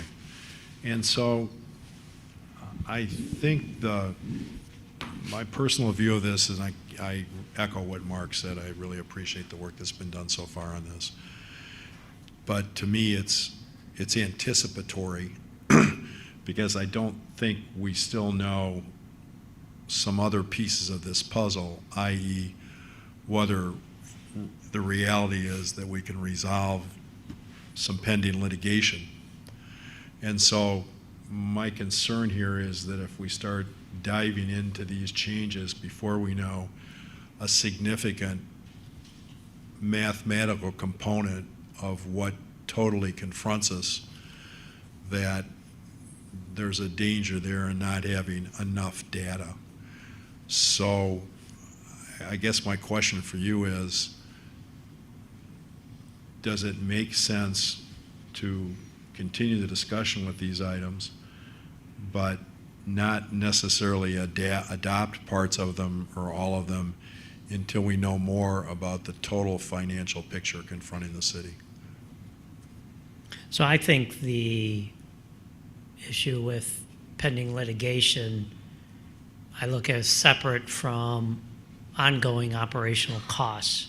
And right now the deficit is a structural deficit with ongoing operational costs. So the deficit reduction plan you have before you is to try to bring expenditures in line with the revenues that we're generating on an annual basis. The litigation issue is separate in that it may call on reserves. But the recommendations, and I understand the hesitation around the Parks and Rec and a millage, the issue of that being presented is a timing issue that you have until, I think, August 12th to submit ballot language to the city clerk if that is in fact something you desire to put on the November election or ballot. If I may talk about the two positions Councilmember Meadows presented, the staff hiring a payroll coordinator is in process and recommended because there is only one person currently that does all of the payroll for the city. And if something happens to that person, we're in a heap of trouble.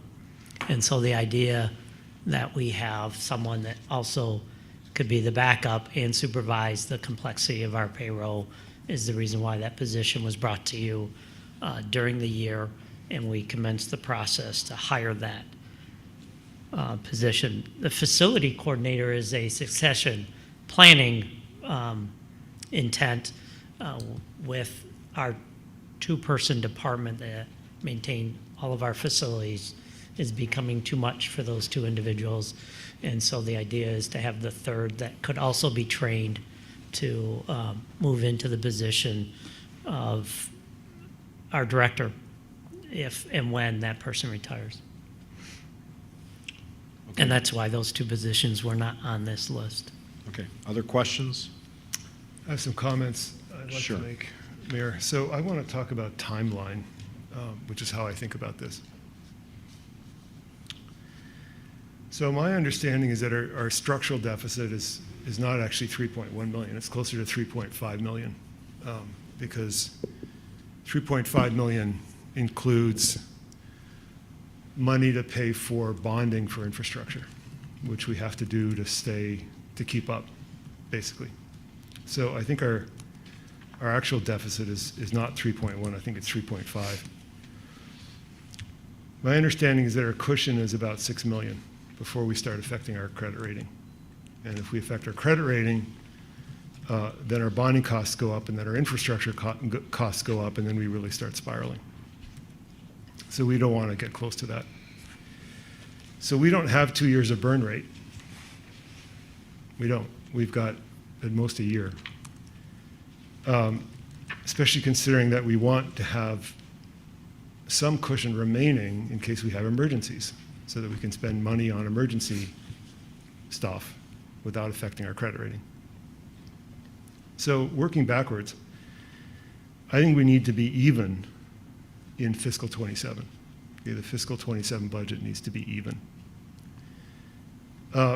If that's the goal, then the people writing the budget need to know this about 8 months from now, right? Which is not a lot of time, because that's when the budget process starts, when people start thinking about it. So that leaves exactly one opportunity to put a millage on the ballot, right? So we missed August. February's too late, so that's November. I see the millage as an opportunity to let voters decide whether they want to pay for something we might otherwise have to cut. Okay. It's, once again, there is no magic pot of money. We can afford enough police officers to show up and enough fire EMS people to show up.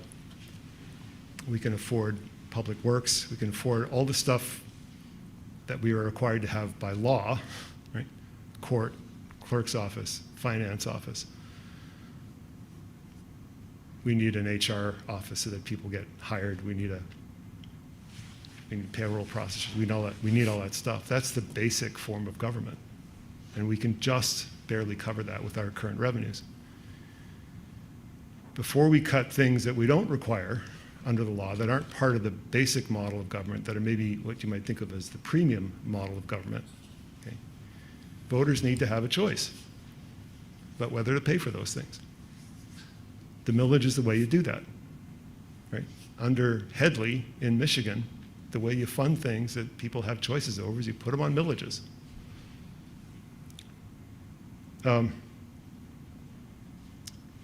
I think a recreation authority is maybe an interesting idea. At the moment, I have no idea why it's a better idea than an operating millage. None.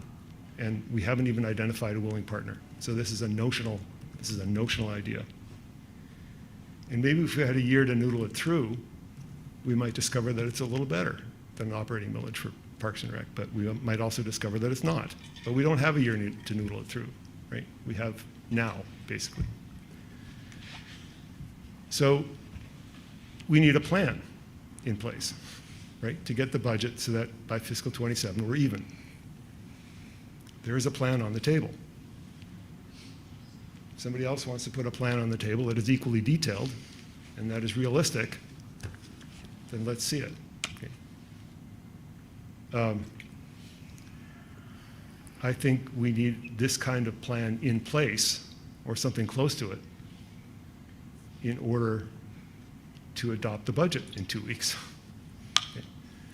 Because we need to know what direction we're going in. And I think you can think of a contingency where we keep a department open until the election happens, where we learn whether we're going to keep that department. And then if the voters say we don't need this right now, then we have a few months to wind that department down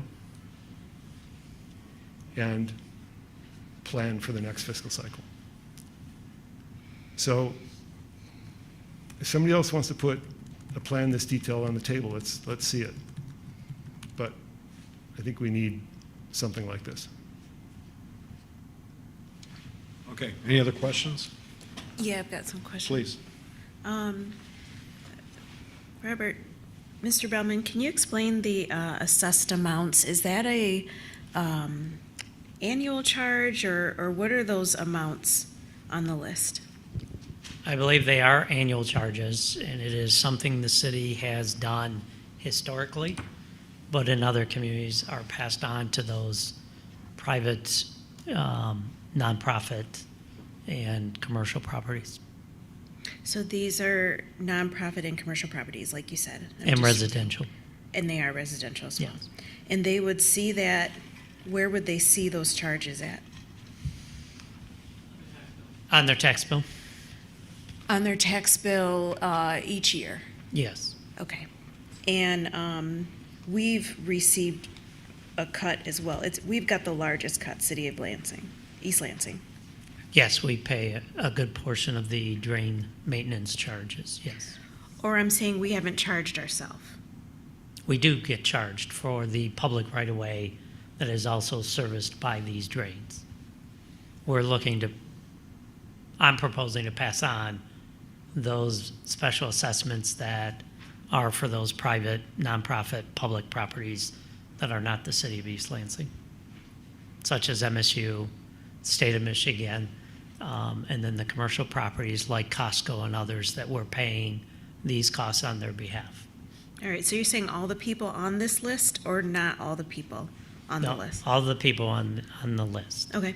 If that happened, would there be like a public hearing or would it just happen and they would get the bill? Yeah, I'll defer to Ron Lacasse on that Okay. process. Yeah. Some conversations with the Drain Commissioner's office, and they have a process they go through. These are maintenance charges, so this is for maintenance they perform on drains throughout the year. So what I did is the 25 assessment, the numbers we paid, this is what we would have saved had we passed on those costs, and that's the cost that would have been paid by the individual property owners. It's going to vary from year to year based on the maintenance they perform. I get it. Okay, thank you. And my next question is, I wanted comparables with regard to a police position, and the amount that I was given was $94,000. And so you're telling me that the EMS coordinator is a savings of $134,000, but a police position is $94,000? That's correct. It's the salary element is what's the difference between the two. And so you're including, I just having trouble trusting it, so you're including everything for the EMS coordinator position as you were when you quoted the police position at $94,000? That's correct. Okay, all right. And is that EMS coordinator position, is it a union position? It most likely would be, yes. All right. I like in the credit card charges. It seems like a low amount, but how many credit card swipes are we receiving right now? I know you mentioned that before, but is it because if we charge for credit cards, like through the courts, that the courts would get those fees instead of us getting the fees? Now, I'll have Andrea Smith address that in more detail, but the city pays over $340,000 for credit card fees. This is just the general fund portion of that cost. Yeah, so the general fund is only basically building and housing permits. Anything that would just be outside of water, sewer, and parking is the two biggest that get credit card fees. And so the city just all credit card companies charge us their fees and then we pay them. And so this would be passing on that fee directly to the citizen. Okay. All right, thank you. Yep. And so we couldn't expand it out to get the fee from more people? We could expand it. I would not recommend doing it for parking because I think parking incorporates those costs into their parking rates. I get it. Okay. Likewise, water and sewer would do the same. Okay. Well, I am in support of that part just because I'm used to credit card charges, and I think many people are just used to credit card charges. So just throwing it out there that it's a small fee, but that $30,000 I would be in support of, and if we could act now or soon, I would be in support of acting sooner. Okay, other questions or comments? Yes, sir. Go ahead. I have one question and some Sure. comments. And just because I like to hear things out loud, I'm looking at our interim chief, eliminating the EMS coordinator position would not subject any safety concerns.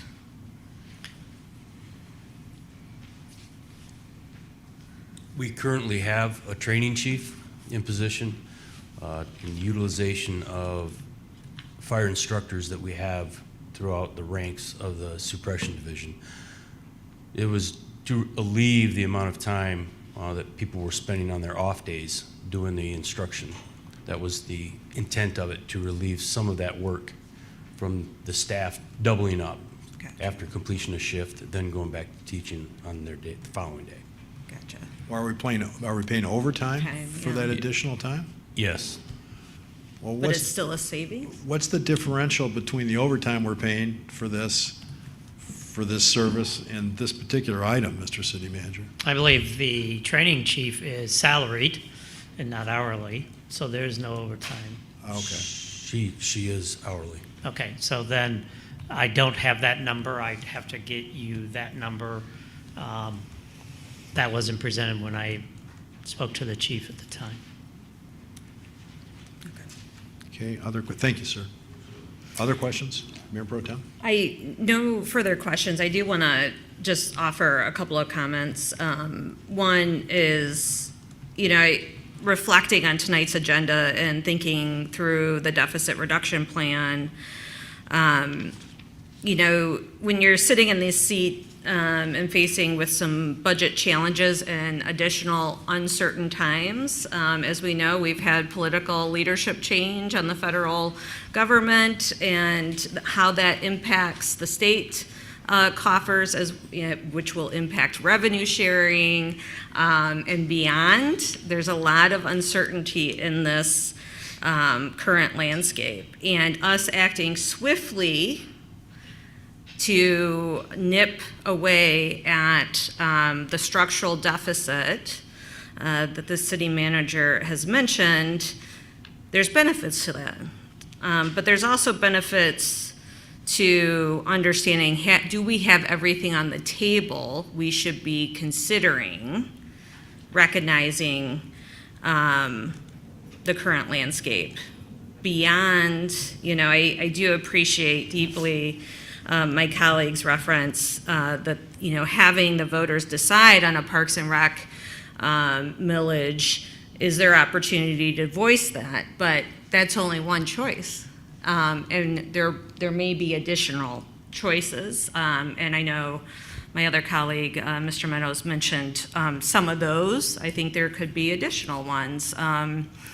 And I want to again reflect, I know you mentioned the Council of Michigan Foundations and how that impacts you nonprofits, and that also, this is impacting MSU. Lots of higher ed entities are getting hit very hard in this landscape as well. What are the opportunities for us to really come together as a community and figure out how we can leverage each other and services and staffing that can help alleviate both sides of those budgets. So anyway, that's not just MSU, that's obviously with communities surrounding us as well.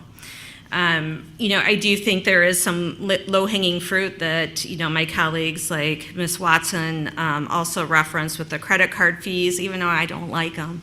But of course, I can also understand as well, there's low-hanging fruit that I could move forward and approve tonight. But I'm especially seeing some of the comments that have come in from the town hall this week and the drive that bright ideas come from our community. And I really want to take a minute to ensure that we have every item on the table of whether it's consolidation, shared services, and beyond, to have a community discussion. Because it's going to be a rough few years. That's the reality. So let's build for it the best we can. So with that I'll cede the floor, Mr. Mayor. I have a motion, if I may. I move that we adopt an initial deficit reduction plan, which includes the following: increase the general fund revenues by 1, incorporating University Place Condo Association lease payment. 2, instituting land leases on city-owned parking structures. And decrease general fund expenditures by 1, eliminating the proposed new position in Fire Department EMS Coordinator. 2, discontinue the payment of drain maintenance special assessments allocated to private properties. And 3, establish a convenience fee for credit card payments general fund. That's my motion. Second. I didn't hear the second. Second by Meadows. Discussion on the motion. Let me speak to the motion, if you will, please. So I'm inclined to agree with Dr. Altman about giving the people the opportunity to vote. I'm also inclined to agree with the Mayor Pro Tem about making sure we have all the pieces of the puzzle. I'm also inclined to agree with Mr. Meadows that recreation is a significant service to our city. Wow, I just agreed with 3 different people. My head just exploded. And so, yeah, I figured You it could would. have named me with the credit card fees. Well, I already agreed with you. I already agreed with you. You could have. Anyway, but, and I certainly get the signal about urgency, but I don't think there's anything that requires us to do everything at once. I think we can do this in a measured pace. I think this gives some guidance to the city as to our intent to start chipping away at this, and still leaves time to consider what I think should be considered the millage with regard to recreation. I just don't believe that we should tonight decide that we're going to somehow discontinue the recreation budget or the bureaucracies or any of those things. I'm not there yet. So this is my method to get us started on this process. I'm not saying that I'm committed to doing anything else over and above this, but I am open to having more data so I can make more measured and intelligent decisions down the line. I have a question, Mayor. Sure. So I'm looking at the 7 items on the list on page 3, and I want to confirm that I've tracked which items you've ticked off. Well, I didn't actually even look at those. I was looking at the page before that and utilizing the list on increased general fund revenues by and the decreased general fund revenues by. So I was selecting off of those, off of that list. Yep, I see it. Okay, so it looks to me like among the decreases in general fund revenue, you did not include reducing the general fund appropriation at 54B. You are absolutely correct. Okay. So I have an amendment. I move to add to the mayor's list to decrease general fund expenditures by reducing general fund appropriation 54B District Court by $71,000. Okay, is there a second for the amendment? I'll second that. Okay, second from Meadows. Discussion with regard to the amendment. So the basis for this is I don't want to get selective about this. I understand the argument about 2.6 million for Parks and Rec, but if we're talking about stacking up a bunch of smaller items, I don't want to deviate from a plan that the city manager has proposed. I'm not saying it's the best plan in the world. I'm saying he's thought about it more than any of the rest of us. And I'm a little concerned about sacred cows coming out, frankly. Well, I don't exactly know what you mean by that, but I'm not at this point willing to support a reduction to the general fund appropriation of the 54B District Court because frankly I don't have enough data on that, and like I said before when I was speaking to the motion, I want to do this for my purposes intellectually in a manner that I think is deliberate. So I understand what you're saying, but I'm not going to support that amendment. That doesn't mean I won't support it down the line, but for tonight's purposes I will not support that. Other discussion on the amendment? I wanted to say that on the original amendment, I was with you except for the EMS coordinator position. And I think we have information that, we asked for information that we don't have. And so that was on the overtime. And I know that people still get paid to work it, but that doesn't mean that people don't deserve time off. So I was on board until without the EMS coordinator piece. So Okay, well, I appreciate that, but I think the discussion right now is on the amendment. That's the first thing we're going to have to vote on here. yeah, I'm so- just putting it out there. Okay. Any other discussion on the amendment? Let's have a roll call vote on the amendment, please. Councilmember Altman, Yes. Councilmember Meadows, Yes. Councilmember Watson, Yes. Mayor Pro Tem Singh, Yes. Mayor Brookover. No. Okay, moving to the main motion as now amended. Any further discussion on that? Should I repeat myself or? I don't think you need to Okay, repeat okay. yourself. I think we understand what your view is. Right. But if you want to repeat yourself, go No, ahead. That's okay. I'll be voting no. Okay. All right. Roll call vote on the main motion as amended. Councilmember Altman, Yes. Councilmember Meadows, Yes. Councilmember Watson, No. Mayor Pro Tem Singh, Yes. Mayor Brookover. No. All right, the motion as amended passes. Thank you for all your input. Thank you, Mr. City Manager, for all your hard work. Okay, moving now ahead to item 5.3, consideration of a resolution to engage a city attorney for labor and employment law services.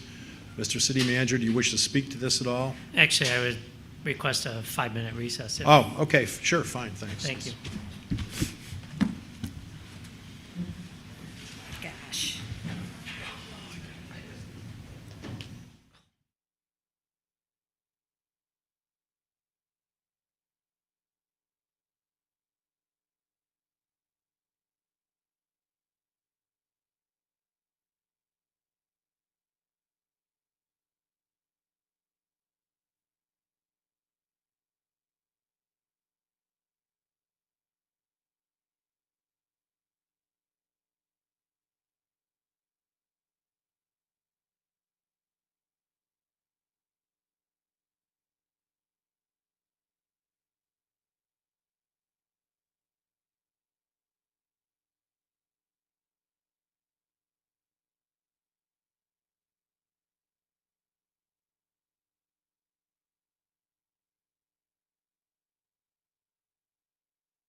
Eric, you ready to go? Eric, you ready to go? All right. Are you all set? All set. Okay. I'd like to bring us back into session for our May 13th, 2025 regular city council meeting. Next on the agenda is item 5.3, consideration of a resolution to engage a city attorney for labor and employment law services. Mr. Bellman, do you want to speak to this? Sure. Just some background. The city issued an RFP for city attorney services on February 20th, 2025. Responses were due on March 20th, 2025. We received a total of 6 responses. Keller Toma was the only one that submitted a response for specifically labor and employment law. The Harkness Law Firm submitted it for prosecution-only services. And the following 4 law firms offered for general legal services and labor and employment law, which was Clark Hill, Jaramarco, Mullins, and Horton, Rosati, Schultz, Chopich, and Amsbuchler, and Seacrest Wardell. On April 23rd, you held interviews with 4 of those firms, one being Keller Toma, the other one Clark Hill, Jaramarco, Mullins, and Horton, and then, of course, Rosati, Schultz, Chopich, and Amsbuchler. So tonight you're being asked to approve a resolution that would appoint one of those law firms as your labor and employment lawyer. Okay, any questions for Mr. Bellman? Do we have a motion?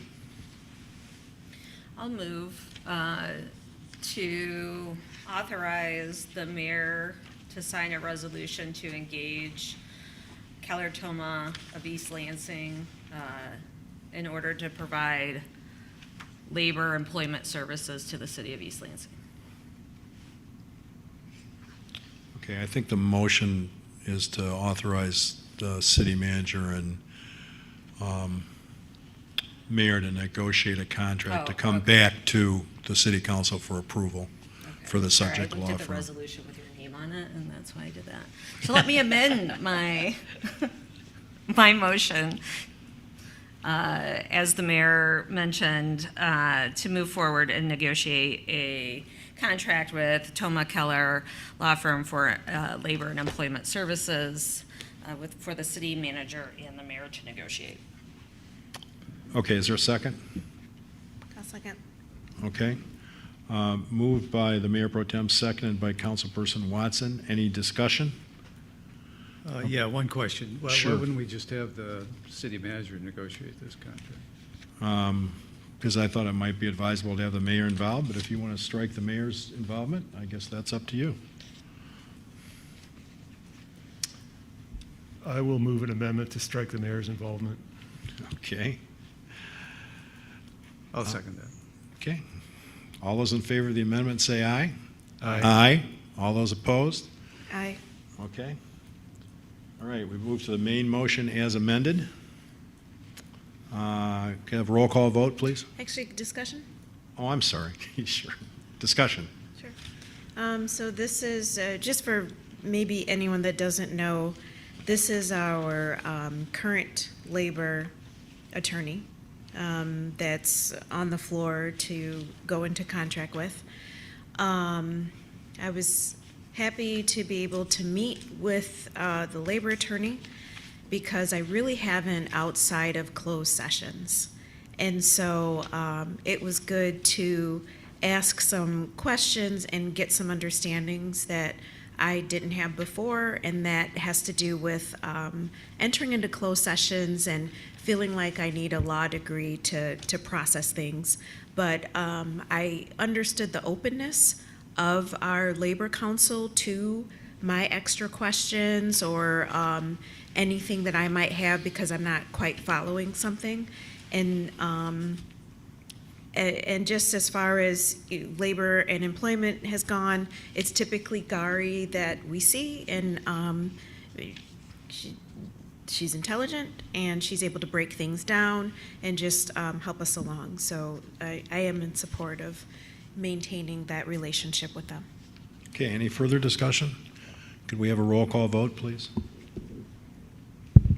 Councilmember Altman? Yes. Councilmember Meadows? Yes. Councilmember Watson, Yes. Mayor Pro Tem Singh, Yes. Mayor Brookover. Yes. Moving ahead to item 5.4, consideration of a resolution to engage a city attorney for general municipal law and prosecution services. Do we have a motion? Yes. I have a motion. Please, go ahead. And I'm going to reference this resolution that was provided to us in the packet. I don't want to read the whole thing, but one of the whereases identifies the firms, the three firms that we interviewed. And it says, whereas the City Council interviewed the law firms of Clark Hill, Gianmarco, Keller Toma, I'm sorry, four firms, Rosati, Schultz. I move that we adopt this resolution with the following changes. In the first, now therefore be it resolved that the City of East Lansing, by an affirmative vote of its City Council, does hereby authorize the engagement of Rosati, Schultz, Jopich, and Amsbuchler, PC, as City Attorney for the General Municipal Law and Prosecution Services. Be it further resolved that the City Manager and Mayor, the City Manager be directed to negotiate a contract between the City of East Lansing and the Rosati firm as City Attorney for General Municipal Law and Prosecution Services with a term of up to 5 years for possible City Council consideration at its May 27, 2025 regular session. Okay, is there a second on the motion? I'll second the motion. Okay, moved by Meadows, seconded by Allman. Discussion. Okay. Go ahead. Go ahead, Ms. Watson. I won't be voting in favor. I appreciated learning about this particular law firm. The prosecution piece concerned me, some answers that were given. And price-wise, I appreciated that our current attorneys aligned and wasn't going to fall above. And so that's what I wanted to say. Okay, I'm going to vote against the motion. In the interest of continuing transparency, the council issued a request for proposals for city attorney services. It was gratifying to me that despite a recent period of disruption in city governance, we received proposals from numerous excellent law firms and attorneys. The excellence of these law firms makes the selection of a firm a difficult task. My vote tonight indicates my preference for the Gianmarco law firm for at least the following reasons. In my judgment, the Gianmarco law firm has given the city effective and legal services in the face of almost constant name-calling from some of our citizens throughout the duration of my current council term. Not an easy job for a lawyer. The firm's performance in that regard has been admirable. Second, the billing rates for this firm are the lowest of any law firm which responded to our request for proposals. The bills have been more than reasonable for the services rendered. A change to a higher price firm, which the motion is making at this time, simply makes no sense to me.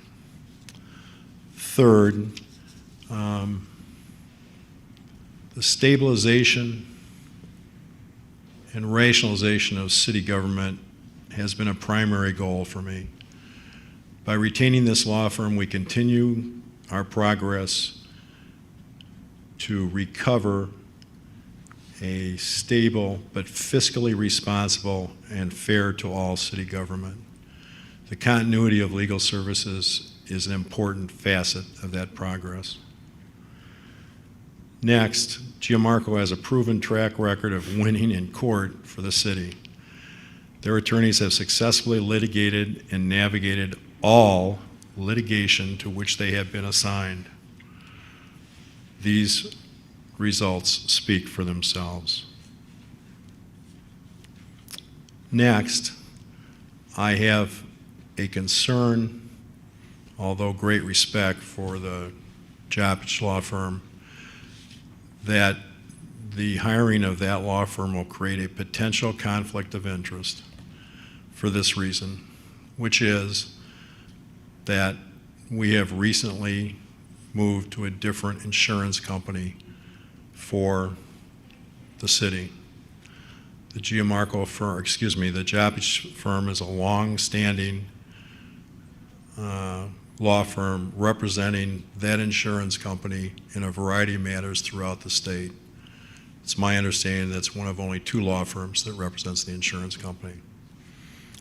That's no reflection on the Jappich law firm, and in fact, these potential conflicts may be able to be overcome, but they create certain difficulties in terms of continued representation. So those are the reasons, among others, that I'll be voting against the motion. We're very lucky to have, especially given all the things that have happened in the city the last 3.5 years, to have very, very good law firms submit proposals. And if this motion passes, we will again be served by a very, very good law firm. Yeah, I probably should speak to my motion. It is a higher price firm, but it is a firm that is a firm that specializes in municipal law, whereas the current firm that we've retained does not. It has a section that applies to municipal law, I think comprised of 7, now 8, I think they indicated at the meeting. The entire firm at Rosati is a municipal firm. That, to me, even though there is a higher price on the per hourly rate, means that they're probably, and just based on my own experience, that it was a lot faster for me to put together a brief after I had practiced for 20 years in a particular area, and I think the Rosati firm is more likely to actually end up costing us less because of that. I think there is some issue of stabilization. I'm not so sure that having a law firm for 3 years and then moving on, because we've moved through, I think this would be our 3rd firm since 2020. That's not the history that we have. I will say that my motion is not one that should be taken that, I hate the current law firm and that they have been non-responsive to things that I have requested them to do. I think they're excellent, and I like to think that the firms that we interviewed all were capable of taking on the city of East Lansing and doing a great job for us. My job as a council member was to determine who would do the best job for us of some very great candidates. And that's why I've made the motion that I've made. There are a couple of things involving even the price. If we are able to successfully negotiate a 5-year contract with them, the commitment that they've made and which will be in the contract, because that is a commitment that they've made, is that this is the rate they'll be charging 5 years from now.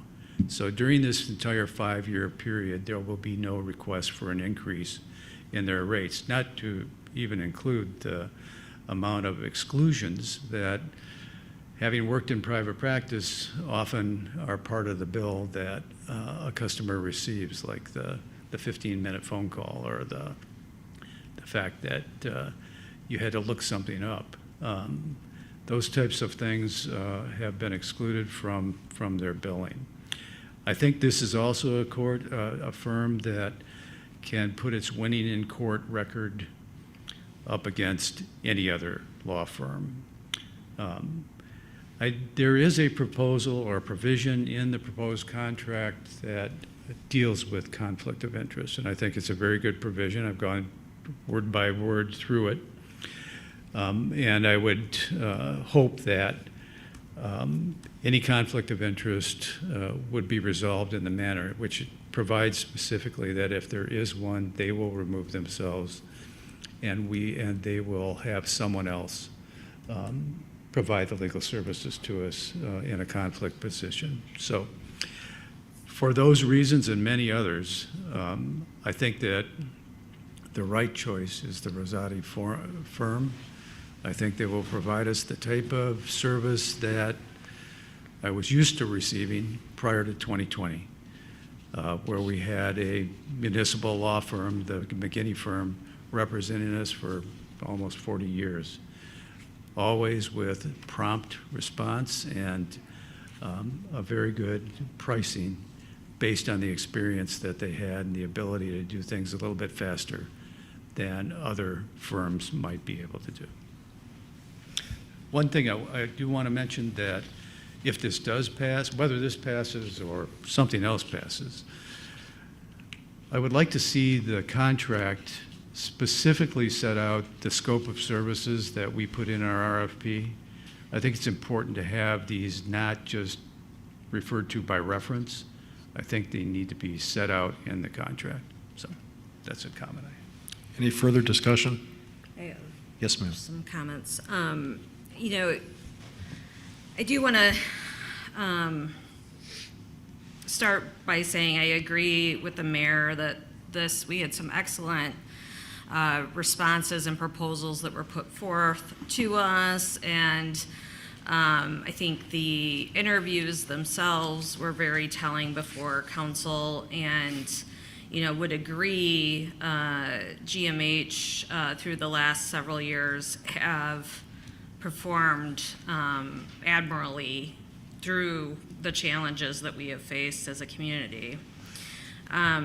With that said, I do plan on supporting the motion this evening for a couple of reasons. One, it struck me the issues that municipalities tend to have to deal with that I've seen over the past year here on City Council, that the Rosati firm had just such a broad and diverse bench to help us face some of the issues we're currently facing, as well as issues that tend to come up before municipalities. I think, and look forward to them being able to provide very prompt service. I think this is an expectation that the city attorney that does get selected is working very closely with the city manager and supporting staff in a timely manner, because we don't have time. We got to move on some of these issues that we're facing, and I think that expectation of excellence is really important. And I too felt from the interviews with that diverse standpoints on municipal issues, I am hopeful that while there is a difference in hourly wages, that their breadth of experience will be able to have them draw upon answers and feedback to staff in a much faster way. Thank you. Thank you. Any further discussion? Briefly, if I might. Sure, go ahead. I will second the motion. I will also be supporting it. I was impressed with the Rosati firm's bench, as others have mentioned, and I'm hopeful that this will address some of the capacity issues that we have run into in the past year and a half. And I thought they also interviewed well. They were well prepared. They had read our charter, as we learned when they were citing it back to us as part of answers to some of our questions. They had watched some of our meetings, which seemed prudent, and they also, I thought, gave us unvarnished answers when maybe we would have preferred somewhat more varnished answers. I think we need to hear it straight from people. I think that would help keep us on track. So I am hopeful that we can move forward with this firm and start to build the relationships that we need, the working relationships, and also the institutional memory that over time will become important for all of us, staff and council alike. Yes. Yeah.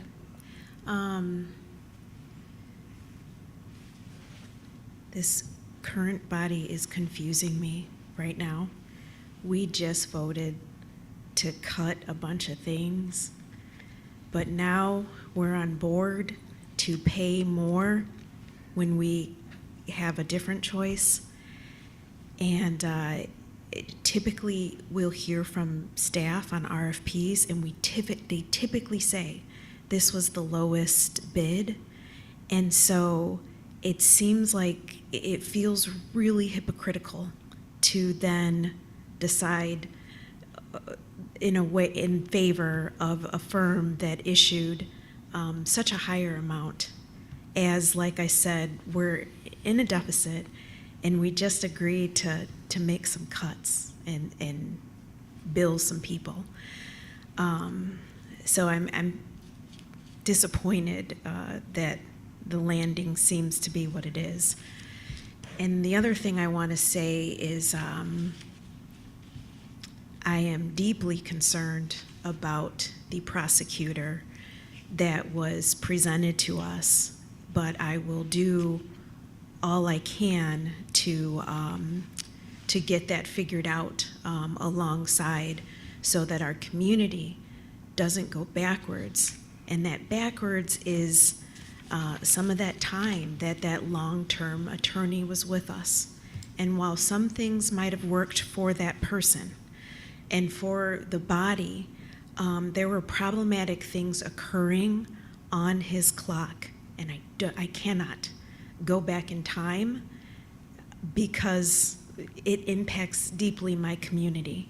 And I want to call out or call in the complicity that some had, that this former law firm was able to support us for so long, yet there were problems occurring. And so then a shift happened when they were let go. But I'm really surprised at the votes that just occurred and the conversations that just occurred for us to be right here, right now. Thank you. Okay, any further discussion? Could we have a roll call vote, please?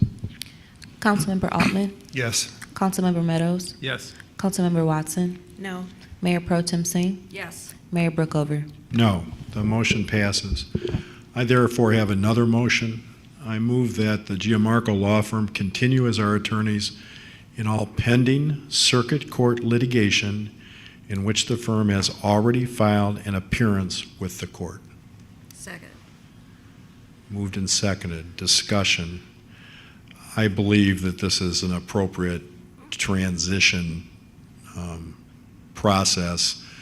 I think there's a limited number of circuit court cases, one of which all of us are very much aware of. I see no need to switch horses in midstream. Is that the right? Switch horses in midstream on the pending litigation matters. So Do we I would know the number at this point in time? I don't know. I believe it to be in the vicinity of 4 or 5. So. Okay. And all of those, do you know when those were filed? No, sir, I don't. And I think the most significant one is the one that we're all aware of in terms of the BWL. Yeah, and I have zero problem with continuing that firm on the HEOS case. I'm a little concerned about with not knowing the number of cases that we would have them retained on, but if they're currently pending and it is 4 or 5, that would be something I could support.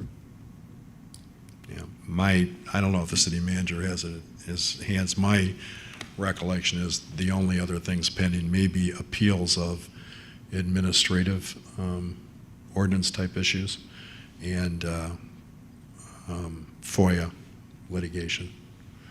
Okay. So those are the only ones I'm aware of. But I can't answer your question specifically. Well, I'll support it because I do believe that we should retain them on HEOS, not change horses in midstream on that. So I did use the correct analogy. Okay, any further discussion on that? Could we have a roll call vote on that motion, please? Councilmember Altman? Yes. Councilmember Meadows? Yes. Councilmember Watson? No. Mayor Pro Tem Singh? Yes. Mayor Brookover? Yes. Okay, we have come to the end of our agenda. Do we have a motion to adjourn? Move to adjourn. Moved by Altman, seconded by Second. Meadows? to stay longer. All those in favor say aye. Aye. All those opposed? Thank you, everybody. Thank you, staff, for all of your work on the budget. We appreciate it.